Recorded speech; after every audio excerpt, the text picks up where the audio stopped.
ઠેઠ કોઈ કોલ તો ના પીએ તો એનું પાણી અહીંયા આવતું ઠેઠ કોહે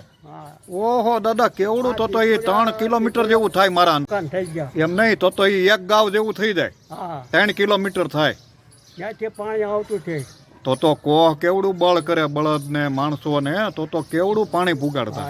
3 કિલોમીટર પાણી કોહેથી સીસી પુગાડવું એટલે ઘણું કહેવાય દાદા હો યા ભાઈ પાણી ઉપર ભીડા હોય ટાંડા જવાય માણસો જવા હોય બીજા પાણી ભેગા મશીન જેટલું પાણી હાલ્યું થાય કઈ નાખે ખાવાનું એવું માણામાં તાગાત એવી બધું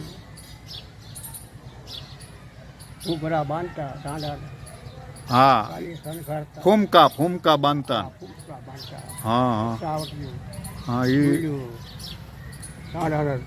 ઉડી પડે એમ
ખોડા ઉપર પાસે